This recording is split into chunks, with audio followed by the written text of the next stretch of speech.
Hi, all you SPMEs out there.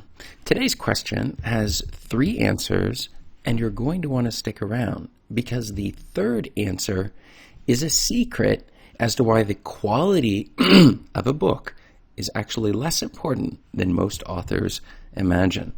So let's get into it. The question that was sent in to me today was, how much money can you make self-publishing a book? Now, this is an excellent question because if you're considering getting started in self-publishing, you're going to want to make sure that the book that you're self-publishing is going to make as much money as possible, or maybe not even self-publish at all if the earnings are going to be so terrible. Well, by the end of this video, you're going to know how much money an average author earns. You're going to have the knowledge necessary to beat the average author, and you're going to feel great avoiding a very common misunderstanding. So let's get into it. This is Chris Baird from selfpublishingmadeeasynow.com, where self-publishing doesn't have to be so hard.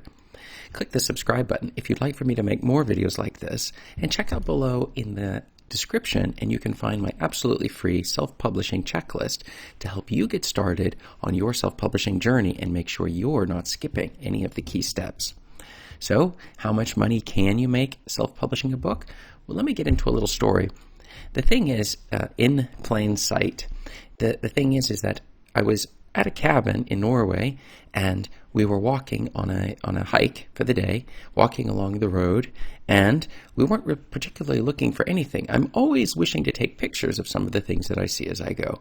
But the thing is that my eyes that particular day, I didn't really think I was going to see anything because we were just on a road. We weren't on an actual hiking path that was off of a major road or a gravel road. And as we're walking along, I see absolutely nothing. I wasn't expecting to find anything, and I wasn't looking either. But the thing is that sometimes when we're not looking, some of the most amazing things can appear if we do start to look.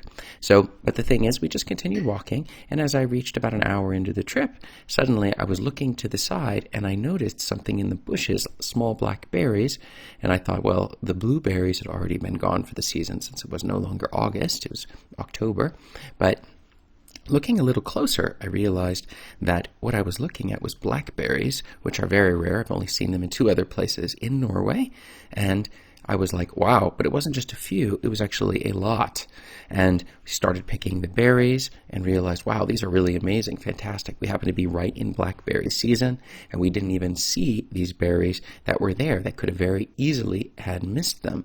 But the thing that was most surprising, it was that as I was walking back towards the cabin, I started noticing bush after bush of berries. Even near the cabin itself, there was some very large piles of bushes filled with berries. And I had passed by all of these areas without even realizing it. In other words, it was completely packed, but I was getting absolutely nothing. And the thing is that they were all in plain sight. I just wasn't looking at the correct location in order to find the berries. And they were there the entire time. And that was a bit of a learning experience for me that sometimes the best things can already be there. So, how much money can you make self-publishing a book? Well, let's get into that.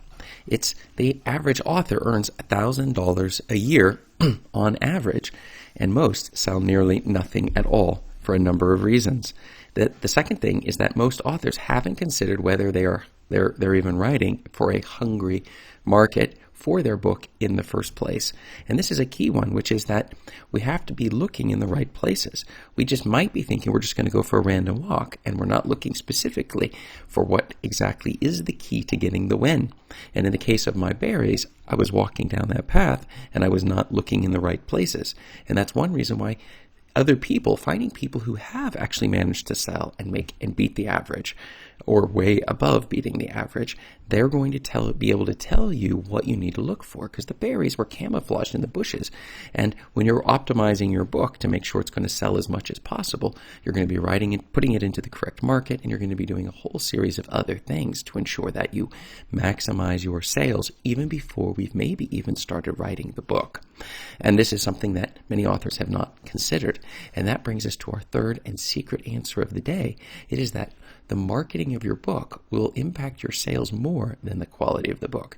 Now, if the book is incredibly low quality, it will end up getting 1-star reviews and it will quit selling altogether. Actually, not completely, but mostly will quit selling. But it will continue to make sales if the marketing is correct. However, if the marketing is correct and the book is even semi-okay, that is to say, you have a value you're delivering to your readers and they're okay with the value that you've delivered. Not an outstanding book, but just an okay, mediocre book. But the marketing is great. That is to say, you've optimized the book. So we're looking for the right things, which is the cover, the title, the description, the market. We're going to run ads against this thing. Then you maybe even have an email list. So you're able to get your subscribers to help you with your reviews on your book. Then the fact is that what's going to happen over a period of time is that we're going to see the sales on that book go way above the average author. And in some cases, instead of making $1,000 a year, you can reach $1,000 a month or up to $2,000, $3,000 a month. Or in some cases, I'd seen people making close to $40,000 a month from their books if they're in the right market. So that's a key issue. But in terms of all of these methods and strategies, if you're not looking in the right places, you will walk right by these strategies. You will not pay any attention. And its result will be that you'll either make the average, and another little secret here is that the average author doesn't exist.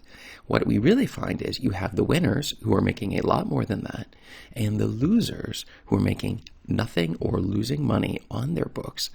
And it averages together to give us 1,000. So it's incorrect to only think that you even could find this average author, because they really don't exist. You have big winners and really big winners, and you have lots and lots of losers in the market. So how much money can you make self-publishing a book? Tell me about what you have found. How much have you made in your thing? I respond to all comments left below, and check up above me here for more video answers to your self-publishing questions. Thanks.